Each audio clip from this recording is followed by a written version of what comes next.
ವಿಧಾನಮಂಡಲದ ಅಧಿವೇಶನ ನಡೀತಾ ಇದೆ. ಈ ಮಧ್ಯೆ ವಿಪಕ್ಷಗಳೆಲ್ಲರೂ ಕೂಡ ಧರಣಿಯನ್ನು ಕೈಗೊಂಡಿರ್ತಕ್ಕಂಥದ್ದು ಮೂಡ ಚರ್ಚೆಗೆ ಅವಕಾಶ ಕೊಟ್ಟಿಲ್ಲ ಅಂತೇಳಿ. ಈ ಮಧ್ಯೆ ಒಂದಷ್ಟು ಶಾಸಕರು ಸಹಜವಾಗಿ ಒಂದಷ್ಟು ಅಸಮಾಧಾನ, ಅಂದರೆ ಎಲ್ಲೋ ಒಂದಷ್ಟು ಚರ್ಚೆ ಆಗಬೇಕಾದಂಥ ವಿಚಾರಗಳು ವಿಷಯಾಧಾರಿತ ಚರ್ಚೆ ಆಗಲಿಲ್ಲ ಅಂತಕ್ಕಂಥದ್ದು ಕೂಡ. ಈ ಜೊತೆ ಇದೆಲ್ಲವರ ಕುರಿತಂತೆ ಮಾತಾಡೋದಕ್ಕೆ ನಮ್ಮ ಜೊತೆ ಕಾಂಗ್ರೆಸ್ನ ಶಾಸಕರಂತಹ ಕೋನ್ ರೆಡ್ಡಿ ಅವರು ಇದ್ದಾರೆ. ಬನ್ನಿ ಅವ್ರನ್ನ ಮಾತಾಡ್ತಾ ಹೋಗೋಣ. ಸರ್, ಹೋರಾಟ ನಡೀತಿದೆ ವಿಪಕ್ಷದವರು, ಏನು ಹೇಳ್ತೀರಿ? ಜೊತೆಗೆ ತಾಕಟ್ಟು ಚರ್ಚೆಗಳು ಆಗಬೇಕು ಅಂತ ಜನರು ಒಂದಷ್ಟು ನಿರೀಕ್ಷೆಗಳನ್ನ ಇಟ್ಕೊಂಡಿರ್ತಾರೆ ಪ್ರತಿ ಬಾರಿನೂ ಕೂಡ. ಚರ್ಚೆಗೆ ಅವಕಾಶ ಸಿಕ್ಕಿದೆಯಾ ತಮಗೆ? ತಮ್ಮ ವಿಚಾರಗಳು ತಮ್ಮ ಜಿಲ್ಲೆಗೆ ಸಂಬಂಧಪಟ್ಟಿದೆ ಎಲ್ಲವೂ ಚರ್ಚೆಯಾಗಿ ಬಂದಿದೆಯಾ ಸರ್? ಆಗಿದೆಯಾ? ನೋಡಿ, ವಿಧಾನಸಭೆ ನಡೀಬೇಕಂದ್ರೆ ಜನರ ಸಮಸ್ಯೆಗಳು, ರಾಜ್ಯದ ಸಮಸ್ಯೆಗಳು ಚರ್ಚೆ ಮಾಡಲಿಕ್ಕೆ ಕಳೆದ 10 ದಿವಸದಿಂದ ಇವರು ವಾಲ್ಮೀಕಿ ಹಗರಣ ಇಟ್ಕೊಂಡು ಹೋರಾಟವನ್ನು ಮಾಡತ್ತಾರೆ. ವಾಲ್ಮೀಕಿ ಹಗರಣ 10 ದಿವಸ ಮುಗೀತು. ನಿನ್ನೆ ಮಾನ್ಯ ಮುಖ್ಯಮಂತ್ರಿಗಳ ಒಂದು ಮೂಡ ಹಗರಣವನ್ನು ಚರ್ಚೆ ಮಾಡ್ತಾಯಿದ್ದಾರೆ. ಇವತ್ತು ಅಂಥ ಗಂಭೀರತೆ ಐತೆ ಇದಕ್ಕೆ. ಇವತ್ತು ಮೂಡ ಹಗರಣ ಈಗಾಗಲೇ ಅದಕ್ಕೆ ಒಂದು ಆಯೋಗ ರಚನೆ ಆಗಿದೆ. ಆಯೋಗ ರಚನೆ ಆದಮೇಲೆ ನಮ್ಮದೇನು ಕೆಲಸ ಇದೆ? ಅಲ್ಲಿ ವಿಧಾನಸಭೆ ನಡಿಬೇಕು, ರಾಜ್ಯದ ಸಮಸ್ಯೆ ಚರ್ಚೆ ಆಗಬೇಕು. ಇವತ್ತಿಷ್ಟೆಲ್ಲ ಮಳೆ ಆಗ್ತದೆ, ರೈತರ ಸಮಸ್ಯೆ ಒಳಗದಾರ, ಇಂಥದ್ರ ಬಗ್ಗೆ ಚರ್ಚೆ ಆಗ್ಬೇಕಲ್ಲ. ಅದು ಬಿಡ್ತಾರೆ ಇವರು. ಉದ್ಯೋಗ ಇಲ್ಲ, ಬಗ್ಸಿಲ್ಲ, ಇಂಥ ಕೆಲಸ ಮಾಡೋಕ್ಕೆ ಹೋಗ್ತಾರೆ. ಇವ್ರಿಗೇನು ಹೌಸ್ನಾಗ ಯಾವ ರೀತಿ ನಡ್ಕೋಬೇಕಂತ ಗೊತ್ತಿದೆ ಇವ್ರಿಗೆ. ಪ್ಲೇ ಕಾರ್ಡ್ ಹಿಡಿತಾರೆ, ವಿಧಾನಸಭೆ ಅಧ್ಯಕ್ಷ ಮುಂದೆ ನಿಲ್ತಾರೆ. ಸನ್ಮಾನ್ಯ ಯು ಟಿ ಖಾದರ್ ಸಾಹೇಬರು ಅಧ್ಯಕ್ಷ ಆಗಿ ರೂಲಿಂಗ್ ಕೊಟ್ಟ ನಂತರ ಈ ರೀತಿ ಅಹೋರಾತ್ರಿ ಧರಣಿ ಅವಶ್ಯಕತೆ ಇದೆಯಾ? ನೋಡ್ರಿ, ಮೇಕೆದಾಟು, ಕಳಸಾ ಬಂಡೂರಿ, ಕೃಷ್ಣ ಕಾವೇರಿಗೆ ಹೋಗಿ ಕೇಂದ್ರದಾಗ ಹೋರಾಟ ಮಾಡೋಣ. ಅದಕ್ಕೆ ಬರ್ರಿ, ರಾಜ್ಯದ ಸಂಸದರು ಏನು ಮಾಡ್ತೀರಿ? ನಿನ್ನೆ ಕೇಂದ್ರ ಬಜೆಟ್ ಕೊಟ್ಟಿದೆ, ಕರ್ನಾಟಕಕ್ಕೆ ಚೆಮ್ ಕೊಟ್ರ, ಆಂಧ್ರ ಬಿಹಾರಕ್ಕೆ ದುಡ್ಡು ಕೊಟ್ರ, ಅಂಥವ್ರ ಬಗ್ಗೆ ಚರ್ಚೆ ಆಗಲ್ಲ. ಮಾಡಬೇಕಲ್ಲ. ಏನಾದರೂ ಒಂದು ವಿರೋಧ ಪಕ್ಷ ಆಗಿ ಒಳ್ಳೆಯ ಸಲಹೆಗಳನ್ನ ಕೊಡಲಿ, ನಾವು ಅದಕ್ಕೆ ಬೆಂಬಲ ಕೊಡ್ತೀವಿ. ನಾನು ವಿರೋಧ ಪಕ್ಷ ಆಗಿದ್ದು ಬಂದವ, ನಾವು ಹೋರಾಟ ಮಾಡ್ಕೊಂಬಂದವ, ನನಗಿದ್ರ ಅನುಭವ ಇಲ್ವಾ? ನಾನು ರಾಜಕೀಯವಾಗಿ 30 ವರ್ಷ ನನ್ನ ರಾಜಕೀಯ ಜೀವನದಲ್ಲಿ ಈ ಥರ ಇದನ್ನು ನೋಡಲಿಲ್ಲ. ಮಾನ್ಯ ವಿರೋಧ ಪಕ್ಷ ನಾಯಕರು ಸನ್ಮಾನ್ಯ ಅಶೋಕ್ ಅವರು ಆ ಬಳಸ್ತಕ್ಕಂಥ ಪದಗಳು, ಅವ್ರ ಸದಸ್ಯರು ಬಳಸ್ತಕ್ಕಂಥ ಪದ, ಸುಬ್ರಹ್ಮಣ್ಯ ನಮ್ಮ ಇವರು ಯಾರು ಕೆಲವು ಮಂದಿ ಶಾಸಕರು ಮಾತಾಡ್ತಕ್ಕಂಥ ವಿಚಾರ ನೋಡಿದ್ದೇನೆ. ಏನು ಅವ್ರು ಮಾತಾಡ್ತಕ್ಕಂಥ ಭಾಷೆ. ನಾವು ಸಂವಿಧಾನ ಒಪ್ಕೊಂಡು ಬಂದವರು, ಸಂವಿಧಾನ ಪ್ರಜಾಪ್ರಭುತ್ವ ವ್ಯವಸ್ಥೆಯಲ್ಲಿ ಬದುಕವ್ರು. ಇವತ್ತಿನ ಪರಿಸ್ಥಿತಿ ಇಲ್ಲಿತ್ತಂದ್ರೆ ಇವ್ರಿಗೆ ಕೆಲಸ ಇಲ್ಲ, ಮನ್ಯಾಗ ಮಲ್ಕೊಳಕ್ಕೆ ಬೇಡ, ಒಂದು ನೀರು ರೆಸ್ಟ್ ತೊಗೊಳಿ ಅಂತಾರೆ. ಅದಕ್ಕೆ ಬಂದು ವಿಧಾನಸೌಧ ಮಲಗ್ಯಾರಟ.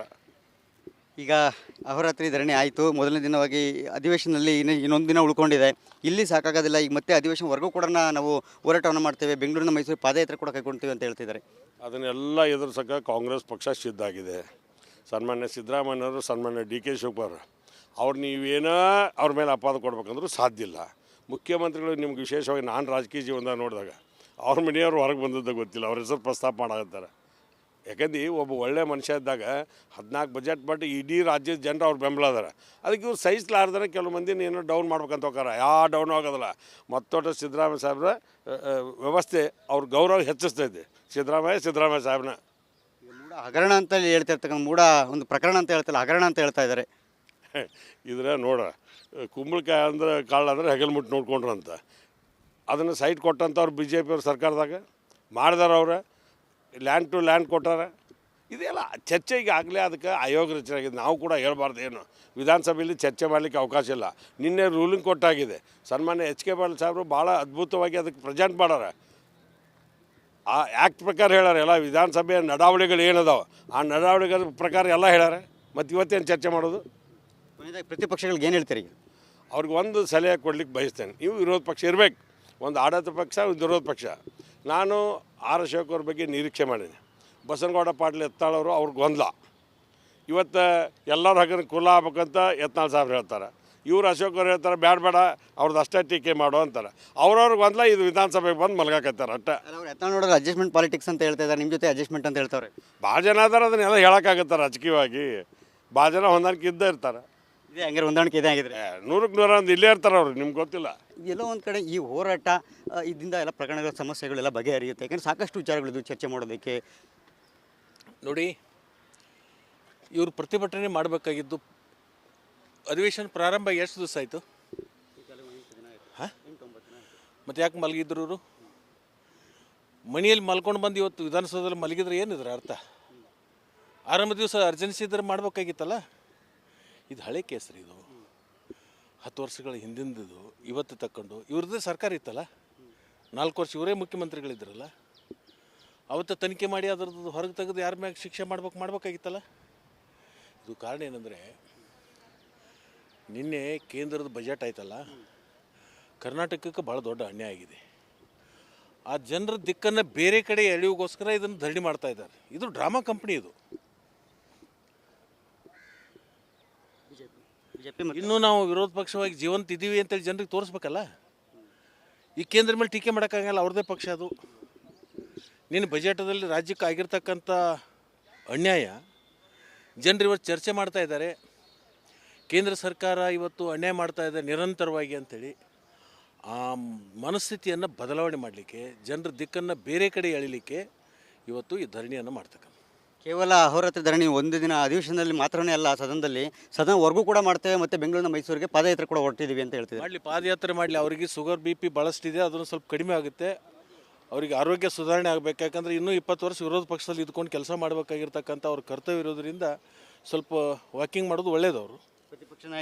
ಪ್ರತಿಪಕ್ಷ ನಾಯಕರು ಶಾಸಕ ಆರ್ ಅಶೋಕ್ ಅವ್ರ ಬಗ್ಗೆ ತಾವೇನು ಹೇಳ್ತೀರಿ? ಯಾಕೆಂತಂದ್ರೆ ಎಲ್ಲೋ ಒಂದು ಕಡೆ ಬಿಜೆಪಿಯಲ್ಲೇ ಒಂದು ಕೂಗು ಕೇಳಿಬರ್ತದೆ, ಎಲ್ಲ ಒಂದು ಕಡೆ ಕಾಂಗ್ರೆಸ್ ಜೊತೆ ಅಡ್ಜಸ್ಟ್ಮೆಂಟ್ ಅಂತಕ್ಕಂಥದ್ದು. ವೈಯಕ್ತಿಕವಾಗಿ ಆರ್ ಅಶೋಕ್ ನನ್ನ ಸ್ನೇಹಿತ, ಅವನ ಬಗ್ಗೆ ವೈಯಕ್ತಿಕ ಟೀಕೆ ಮಾಡಲ್ಲ. ಆದರೆ ವಿರೋಧ ಪಕ್ಷ ಸಂಪೂರ್ಣವಾಗಿ ಜೀವಂತ ಇಲ್ಲ ಅಂತಲೇ ನನಗೆ ಅನಿಸ್ತಾ ಇದೆ. ನೋಡಿ, ಅವ್ರು ಏನಾದರೂ ಇದ್ರದ್ದು ಸತ್ಯಾಂಶ ಇದ್ದಿದ್ರೆ, ಇದರಲ್ಲಿ ಏನಾದರೂ ಹುರುಳಿದ್ದಿದ್ರೆ ಮೊದಲನೇ ದಿವಸ ಇದನ್ನು ತೊಗೋಬೇಕಾಗಿತ್ತು. ಯಾಕೆ ತೊಗೊಳ್ಳಿಲ್ಲ? ಅವ್ರಿಗೆ ಗೊತ್ತಿದೆ ನಾಳೆ ಅಧಿವೇಶನ ಕೊನೆಯ ದಿನ ಇದು ರಾಜ್ಯಕ್ಕೆ ಒಂದು ಡಬ್ಬಿ ಬಾರಿಸಿ ಸೌಂಡ್ ತೋರಿಸಿ ನಾವು ಇನ್ನೂ ಜೀವಂತ ಇದೆ ಅಂತ ತೋರಿಸ್ಬೇಕಂತ ಮಾಡಿರೋದು ಅಷ್ಟೇ. ಮೂಡ ಪ್ರಕರಣದಲ್ಲಿ ಕಾಂಗ್ರೆಸ್ನ ಸಿದ್ದರಾಮಯ್ಯ ಅವ್ರನ್ನ ಟಾರ್ಗೆಟ್ ಮಾಡ್ತಾ ಇರೋದ್ರ ಉದ್ದೇಶ ಏನಿರ್ಬೋದು ಅಂತ? ಅವ್ರ ಉದ್ದೇಶ ದುರುದ್ದೇಶ, ಅದರಲ್ಲಿ ಹುರುಳೇ ಇಲ್ಲ. 10 ವರ್ಷ ಹಿಂದಾಗಿರ್ತಕ್ಕಂಥ ಮತ್ತು ಅವರ ಮನೆಯವರಿಗೆ ಅಮ್ಮವರಿಗೆ ಕೊಟ್ಟಿರ್ತಕ್ಕಂಥದ್ದು ಸೈಟು ಕಾನೂನುಬದ್ಧವಾಗಿರ್ತಕ್ಕಂಥ ಬದಲಿ ನಿವೇಶನ, ಅವರು ತವರು ಮನೆಯಿಂದ ಕೊಟ್ಟಿರ್ತಕ್ಕಂಥ ಬಳುವಳಿ, ಅದು ಹೆಣ್ಮಕ್ಳಿಗೆ ತವರು ಮನೆಯಿಂದ ಕೊಟ್ಟಿರ್ತಕ್ಕಂಥ ಬಳುವಳಿ, ಅದು ಸಿದ್ದರಾಮಯ್ಯನವ್ರದ್ದು ಯಾವುದೇ ಪಾತ್ರ ಅದರಲ್ಲಿಲ್ಲ. ಸಿದ್ದರಾಮಯ್ಯನವ್ರ ಇತಿಹಾಸ ನಾವು ನೋಡಿದ್ವಿ ಭಾಳ ಸಮೀಪದಿಂದ. ಅವರೊಬ್ಬ ಸಮಾಜಮುಖಿಯಾಗಿರ್ತಕ್ಕಂಥ ವ್ಯಕ್ತಿ ಇರೋದರಿಂದ ಇದರಲ್ಲಿ ಸಿದ್ದರಾಮಯ್ಯನವ್ರದ್ದು ಯಾವುದೇ ಒಂದು ಗುಲಗಂಜಿ ಅಷ್ಟೂ ಕೂಡ ತಪ್ಪಿಲ್ಲ. ಮೂಡ ಪ್ರಕರಣ ಒಂದು ಭಾಗ ಆದರೆ ವಾಲ್ಮೀಕಿ ಪ್ರಕರಣ ಮತ್ತೊಂದು ಕಡೆ. ಮುಖ್ಯಮಂತ್ರಿ ಸಿದ್ದರಾಮಯ್ಯ ಅವ್ರನ್ನ ಎಲ್ಲೋ ಒಂದು ಕಡೆ ರಾಷ್ಟ್ರಮಟ್ಟದಲ್ಲಿ ಅವ್ರನ್ನ ಹಣಿಯುವಂಥ ಕೆಲಸ, ಅಂದರೆ ಅವರನ್ನು ಅರೆಸ್ಟ್ ಮಾಡುವಂಥ ಕೆಲಸ, ಎಲ್ಲಾದರೂ ಆ ರೀತಿಯ ಒಂದು ಷಡ್ಯಂತ್ರಗಳು ನಡೆದಿದೆಯಾ? ಯಾಕೆಂತಂದರೆ ಮುಖ್ಯಮಂತ್ರಿ ಸಿದ್ದರಾಮಯ್ಯ ಅವರು ಈಗಾಗಲೇ ಒಂದು ಮಾತನ್ನು ಹೇಳಿರ್ತಕ್ಕಂಥ, ಏನು ಕಲ್ಲೇಶ್ ಇದ್ದಾರೆ, ಕಲ್ಲೇಶ್ ಅವರು ಹೇಳಿರುವಂತೆ ಮುಖ್ಯಮಂತ್ರಿಗಳ ಹೆಸರನ್ನು ಹೇಳಬೇಕು, ಕೆಲ ಮಂತ್ರಿಗಳ ಹೆಸರನ್ನು ಹೇಳಬೇಕು ಅಂತೇಳಿ ಇಡಿ ಅಧಿಕಾರಿಗಳು ಒತ್ತಡ ಆಗ್ತಿದ್ದಾರೆ ಅಂತಕ್ಕಂಥದ್ದು. ಹೌದು, ನಾನು ಕೂಡ ಕೇಳಿದ್ದೀನಿ. ಕಲ್ಲೇಶ್ ಅಂತಕ್ಕಂಥ ಒಬ್ಬ ಅಧಿಕಾರಿ ಇಂತಿಂಥವ್ರ ಹೆಸರು ಹೇಳಬೇಕು ಅಂತ ಹೇಳಿ ಅವನ ಮೇಲೆ ಒತ್ತಡ ಹೇರೋದ್ರಿಂದನೇ ಅವನು ಪೊಲೀಸ್ ಕಂಪ್ಲೇಂಟ್ ಕೊಟ್ಟು FIR ಆಗಿರ್ತಕ್ಕಂಥದ್ದು. ಆ FIR ಮೇಲೇ ಸ್ಟೇ, ಒಂದೇ ದಿವಸದಲ್ಲಿ ಸ್ಟೇನು ಕೂಡ ಅಲ್ಲಿಂದ ವಿಶೇಷ ವಿಮಾನದಲ್ಲಿ ಬಂದು ಅದನ್ನು ಸ್ಟೇ ತೊಗೊಂಡಿರ್ತಕ್ಕಂಥದ್ದು ರಾಜ್ಯದ ಜನರಿಗೆ ಗೊತ್ತಿದೆ. ಅಂದರೆ ಎಲ್ಲೇ ಒಂದು ಕಡೆ ಮುಖ್ಯಮಂತ್ರಿಯವ್ರ ಮೇಲೆ ಒಂದು ಗೂವಿ ಕೂಡಿಸ್ಬೇಕು, ಅವರ ಹೆಸರಿಗೆ ಒಂದು ಕಪ್ಪು ಚುಕ್ಕಿಯನ್ನು ತರಬೇಕು ಅಂತಕ್ಕಂಥ ಉದ್ದೇಶ ಇವತ್ತು ವಿರೋಧ ಪಕ್ಷದಲ್ಲಿ ಇದೆ ಅಂತಕ್ಕಂಥ ಭಾವನೆ ಎಲ್ರಿಗೂ ಬಂದಿದೆ. ಅದು ನಿಜಾನೂ ಕೂಡ ಹೌದು. ಸಿದ್ದರಾಮಯ್ಯವ್ರನ್ನ ನೋಟಿಸ್ ಕೊಟ್ಟು ಕರೆಸಬೇಕು ಅಂತಕ್ಕಂಥ ಒಂದಷ್ಟು ಒಳಗಡೆ ಒಂದಷ್ಟು ಷಡ್ಯಂತ್ರಗಳಾಗ್ತಿದೆ ಅಂತ ತಮ್ಮ ಕಾಂಗ್ರೆಸ್ ಪಕ್ಷದ ಶಾಸಕರು ಹೇಳ್ತಾ ಇರ್ತಕ್ಕಂಥ. ಆ ರೀತಿಯನ್ನು ಆದರೆ ಮುಂದೆ ಪರಿಣಾಮಗಳು ಯಾವ ರೀತಿ ಇರ್ಬೋದು ಅಂತ ತಮಗೆ? ಯಾಕೆಂದರೆ ಏನೂ ಆಗಲ್ಲ, ಅದ್ರ ಊಹೆ ಮಾಡತಕ್ಕಂಥ ಪ್ರಶ್ನೆನೂ ಉದ್ಭವ ಆಗಲ್ಲ. ಅದು ಯಾವುದೂ ಆಗಲ್ಲ. ಯಾಕಂತಂದರೆ ಸತ್ಯ ಯಾವಾಗಲೂ ಸತ್ಯನೇ. ಅದು ಯಾವುದೋ ಅಂಥ ಪ್ರಶ್ನೆನೂ ಉದ್ಭವನೂ ಆಗೋದಿಲ್ಲ ಮತ್ತು ಆ ಪ್ರಸಂಗವೂ ಬರಲ್ಲ. ಕೊನೆಯದಾಗಿ ಪ್ರತಿಪಕ್ಷದ ಶಾಸಕರಿಗೆ ಏನು ಹೇಳ್ತೀರಿ? ಪ್ರತಿಪಕ್ಷದ ಶಾಸಕರಿಗೆ ನಾನು ಇಷ್ಟೇ ಹೇಳಲಿಕ್ಕೆ ಬಯತೆ, ಉತ್ತರ ಕರ್ನಾಟಕದಲ್ಲಿ ಮಹಾಪೂರ್ಗಳು ಬಂದಿದ್ದಾವೆ, ಸಾಕಷ್ಟು ಹಳ್ಳಿಗಳು ಮುಳುಗಡೆ ಆಗ್ತಾಯಿದ್ದಾವೆ, ಅನೇಕ ಕಡೆ ಗುಡ್ಡು ಕುಸಿದು ಸಾಕಷ್ಟು ಜನ ಪ್ರಾಣ ಹಾನಿ ಆಗ್ತಾಯಿದೆ.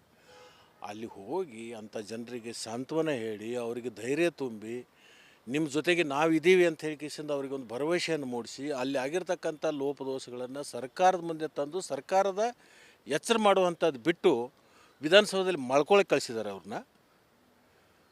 ಇವ್ರನ್ನ ಕಳಿಸಿದ್ದು ಅದಕ್ಕೆ ಜನರ ಸೇವೆ ಮಾಡಲಿಕ್ಕೆ, ಇಲ್ಲಿ ಮಲ್ಕೊಳ್ಳಿಕ್ಕೆನಾ? ಇವ್ರಿಗೆ ಮನಿ ಮಾಟ ಇಲ್ಲವಾ? ಸುಮ್ಮನೆ ಡ್ರಾಮಾ ಮಾಡಲಿಕ್ಕೆ ಹೊಟ್ಟಿದ್ದಾರೆ ಅಷ್ಟೇ, ಮತ್ತೇನಿಲ್ಲ ಇದರಲ್ಲಿ. ವಿಧಾನ ಪರಿಷತ್ನ ಪ್ರತಿಪಕ್ಷ ನಾಯಕರಂತ ಛಲವಾದಿ ನಾರಾಯಣಸ್ವಾಮಿ ಅವರಿದ್ದಾರೆ, ಬನ್ನಿ ಅವರೇ ಮಾತಾಡ್ಸೋಣ. ಸರ್, ಇವತ್ತು ನಿಮ್ಮ ಹೋರಾಟದ ಪ್ಲ್ಯಾನ್ ಏನಿದೆ? ಯಾಕೆಂದರೆ ನಿನ್ನೆಂತೂ ಚರ್ಚೆ ಅವಕಾಶ ಕೊಟ್ಟಿಲ್ಲ ಮೂಡ ವಿಚಾರವಾಗಿ, ಇವತ್ತು ಯಾವ ರೀತಿಯಾಗಿ ಪ್ಲ್ಯಾನ್ ಸರ್? ನೋಡಿ, ಅವರು ತಪ್ಪಿತಸ್ಥರಲ್ಲ ಅಂತ ಅನಿಸಿದರೆ ಚರ್ಚೆಗೆ ಅವಕಾಶ ಕೊಡಬೇಕು, ಇವತ್ತಾದರೂ ಕೊಡಬೇಕು. ಇಲ್ಲ ಅಂತಂದರೆ ಸತ್ಯ ಹೊರಗೆ ಬರಬಾರ್ದು ಅನ್ನೋದಾದರೆ ಅವ್ರು ಇವತ್ತು ಕೂಡ ಚರ್ಚೆಗೆ ಅವಕಾಶ ಕೊಡೋದಿಲ್ಲ. ಆ ರೀತಿ ಅವ್ರು ಕೊಡಲಿಲ್ಲ ಅಂದರೆ ನಮಗೇನು ಚಿಂತೆ ಇಲ್ಲ. ನಾವು ಸದನದಲ್ಲಿ ನಿಂತು ಚರ್ಚೆ ಮಾಡಿ ಸಾಧಕ ಬಾಧಕಗಳನ್ನು ಯೋಚನೆ ಮಾಡ್ತಿದ್ವಿ. ಬಹುಶಃ ಅದು ಬೇಕಾಗಿಲ್ಲ ಅಂತ ಅವ್ರಿಗೇನಾದರೂ ಅನಿಸಿದರೆ ತೊಂದರೆ ಇಲ್ಲ, ನಾವು ಜನರ ಬಳಿ ಹೋಗ್ತಕ್ಕಂಥ ಕೆಲಸವನ್ನು ನಾವು ಮಾಡೇ ಮಾಡ್ತೇವೆ. ಅದರಿಂದ ನಮ್ಮನ್ನೇನು ತಡೆಯೋಕ್ಕಾಗೋದಿಲ್ಲ. ಪ್ರಜಾಪ್ರಭುತ್ವ ಹಕ್ಕನ್ನು ಚಲಾಯಿಸಲಿಕ್ಕೆ ನಮ್ಮನ್ನು ಯಾರು ತಡೀಲಿಕ್ಕೆ ಸಾಧ್ಯ ಇದೆ? ಸಂವಿಧಾನ ಅಂಬೇಡ್ಕರ್ ಅವರು ಕೊಟ್ಟಿರ್ತಕ್ಕಂಥ ಹಕ್ಕುಗಳನ್ನು ಕಿತ್ಕೊಳ್ಳಿಕ್ಕೆ ಇವ್ರಿಗೆ ಸಾಧ್ಯ ಇಲ್ಲ. ಇಲ್ಲಿ ತಡೀಬೋದು, ರಸ್ತೆಯಲ್ಲೇ ತಡೆಯಲಿಕ್ಕೆ ಇವ್ರು ಯಾರು ಅಲ್ವೇ? ಆ ಕೆಲಸವನ್ನು ನಾವು ಮಾಡೇ ಮಾಡ್ತೀವಿ. ಮೊನ್ನೆ ಸಿದ್ದರಾಮಯ್ಯನವರು ನೇರವಾಗಿ ಈ ಒಂದು ಹಗರಣದಲ್ಲಿ ಸಿಕ್ಕಿಬಿದ್ದಿದ್ದಾರೆ, ಅವರ ಕುಟುಂಬ. ಆದ್ದರಿಂದ ಅವರನ್ನು ರಕ್ಷಣೆ ಮಾಡಲಿಕ್ಕೆ ಇಡೀ ಸರ್ಕಾರವೇ ನಿಂತಿದೆ. ಒಬ್ಬರ ಅಂದಮೇಲೆ ಯಾರಾದರೂ ಕಾಮನ್ ಮ್ಯಾನ್, ಸಾಮಾನ್ಯ ಒಬ್ಬ ವ್ಯಕ್ತಿ ಏನಾದರೂ ಇಂತಹ ಕಾರ್ಯವನ್ನು ಮಾಡಿದರೆ ಕಾನೂನು ಸಹಿಸ್ಕೊಳ್ತದ? ಆದರೆ ಸಂಪೂರ್ಣವಾಗಿ ಇವರಿಗೆ ರಕ್ಷಣೆಗೆ ಸರ್ಕಾರ ನಿಂತಿದೆ ಅಂದರೆ ನಾಚಿಕೆಗೇಡಿನ ಸಂಗತಿ ಇದು. ಆದ್ದರಿಂದ ನಮ್ಮ ಹೋರಾಟ ನಡೆದೇ ಇರ್ತದೆ ನಿರಂತರವಾಗಿ. ವಾಲ್ಮೀಕಿ ವಿಚಾರ ಕೂಡ ತಾರ್ಕಿಕ ಅಂತ್ಯ ಮುಟ್ಟಲಿಲ್ಲ ಅಂದರೆ ಒಂದು ಕಡೆ ತನಿಖೆ ಆಗ್ತದೆ, ಬಟ್ ನೀವು ಎಲ್ಲೋ ಒಂದು ಕಡೆ ಹೋರಾಟ ಮಾಡೋದ್ರಲ್ಲಿ ಒಂದಷ್ಟು ಸಕ್ಸಸ್ ಆದರೆ ಅಂತ ಅನ್ನಿಸ್ತದೆ ತಮಗೆ. ಯಾಕೆಂದರೆ ವಾಲ್ಮೀಕಿ ವಿಚಾರ ಹಾಗೆ ಮುಗ್ದೋಯ್ತು, ಈಗ ಮೂಡ ವಿಚಾರ ಇದು ಕೂಡ ಅಧಿವೇಶನ ಇನ್ನೊಂದು ದಿನ ಇದೆ, ಹೀಗೆ ಮುಗ್ದೋಗ್ತಾ ಇದೆ. ಯಾವ ರೀತಿಯಾಗಿ ತಾರ್ಕಿಕ ಅಂತ್ಯಕ್ಕೆ ತೊಗೊಂಡೋಗ್ತೀರಿ ಅಂತ ನೋಡಿ, ತಾರ್ಕಿಕ ಅಂತ್ಯ ಮಾಡಲಿಕ್ಕೆ ಅವರು ಸಿದ್ಧರಿಲ್ಲ, ನಾವು ಸಿದ್ಧರಿದ್ದರೂ ಕೂಡ ಅವರು ಸಿದ್ಧರಿಲ್ಲ. 187 ಕೋಟಿ ಲೂಟಿ ಮಾಡಿದ್ರಲ್ಲೂ ಕೂಡ ಸರ್ಕಾರದ ಉತ್ತರ ಏನಿತ್ತು?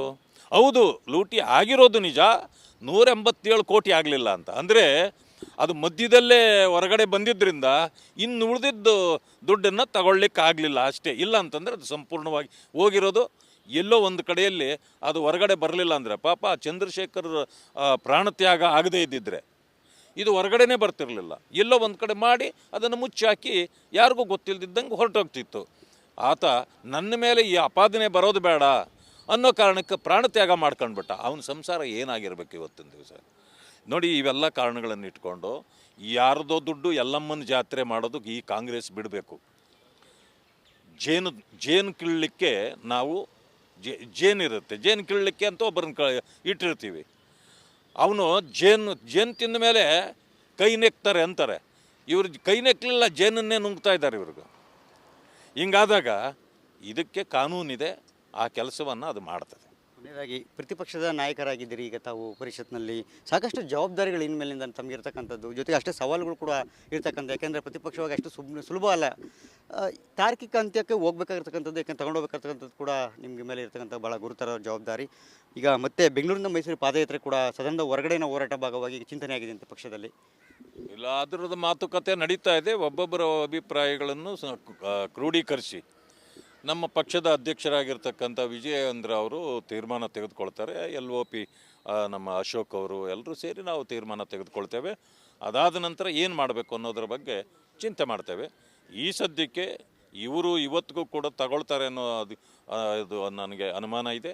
ಆದ್ದರಿಂದ ನನಗೆ ಅನಿಸಿರೋದು ಒಂದೆರಡು ಬಿಲ್ಗಳು ಬರ್ತದೆ ಇವತ್ತು, ಬಂದು ಅದನ್ನು ಪಾಸ್ ಮಾಡಿಕೊಂಡು ನಿರ್ದಿಷ್ಟ ಕಾಲ ಮುಂದೂಡಲಾಗಿದೆ ಅಂತೇಳಿ ಅನೌನ್ಸ್ ಮಾಡಿ ಹೊರಟು ಓಡಿ ಹೋಗ್ತಕ್ಕಂಥ ಇದಿದೆ. ಓಡಲಿ, ಅವರು ಎಲ್ಲಿವರೆಗೆ ಹೋಗ್ತಾರೆ ಹಿಡ್ಕೊಂಡು ಬರೋವಂಥ ಕೆಲಸ ನಾವು ಮಾಡ್ತೇವೆ. ಜನರಿಗೆ ನ್ಯಾಯ ಕೊಡಿಸ್ತಕ್ಕಂಥ ಕೆಲಸವನ್ನು ನಾವು ಮಾಡ್ತೇವೆ. ನಾನು ಹೊಸದಾಗಿ ನಾನು ವಿರೋಧ ಪಕ್ಷದ ನಾಯಕನ ಆಗಿದ್ದೇನೆ. ಸೊ ಸವಾಲುಗಳು ಬಹಳಷ್ಟು ಇರ್ತವೆ. ನನಗೂ ಸಾಕಷ್ಟು ರಾಜಕೀಯ ಅನುಭವ ಇದೆ. ಸದನದ ಒಳಗೆ ಕಡಿಮೆ ಇರ್ಬೋದು, ಸದನದ ಹೊರಗಡೆ 46 ವರ್ಷದಿಂದ ಇದ್ದೇನೆ ರಾಜಕೀಯ ಈ ವೇದಿಕೆಯಲ್ಲಿ. ಹಂಗಾಗಿ ನನಗೇನು ಕಷ್ಟ ಆಗಲಾರ್ದು.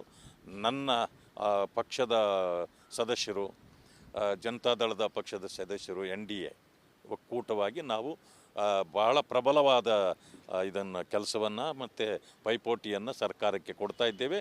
ಖಂಡಿತ ನಾವು ಸಕ್ಸಸ್ ಆಗ್ತೇವೆ, ನಾನು ಬಿಡೋದಿಲ್ಲ ಅಂತಕ್ಕಂಥ ಮಾತನ್ನು ಹೇಳಲಿಕ್ಕೆ ಬಯಸ್ತೇನೆ. Thank you sir. ಇದಿಷ್ಟು ಕೂಡ ಪರಿಷತ್ನ ವಿಪಕ್ಷ ನಾಯಕರಾದಂಥ ಛಲವಾದಿ ನಾರಾಯಣಸ್ವಾಮಿ ಅವರ ಮಾತು. ಈ ಪ್ರಕರಣ ಏನಿದೆ, ಮೂಡ ಹಗರಣ, ಇದನ್ನು ಇಷ್ಟಕ್ಕೆ ಬಿಡೋದಿಲ್ಲ, ಇದನ್ನು ತಾರ್ಕಿಕ ಅಂತ್ಯಕ್ಕೆ ತೆಗೆದುಕೊಂಡು ಹೋಗ್ತೇವೆ. ಅಂತಹ ಒಂದು ಗುರುತರ ಜವಾಬ್ದಾರಿ ನನ್ನ ಮೇಲಿದೆ, ಅದನ್ನು ಖಂಡಿತವಾಗ್ಲೂ ನಾನು ಯಶಸ್ವಿ ಆಗ್ತೇನೆ ಅದರಲ್ಲಿ ಅಂತಕ್ಕಂಥ ಮಾತನ್ನು ಕೂಡ ಹೇಳಿರ್ತಕ್ಕಂಥದ್ದು. ಕ್ಯಾಮ್ರಾ ಪರ್ಸನ್ ಮಂಜುನಾಥ್ ಜೊತೆ ಸುರೇಶ್, ರಿಪಬ್ಲಿಕ್ ಕನ್ನಡ, ಬೆಂಗಳೂರು.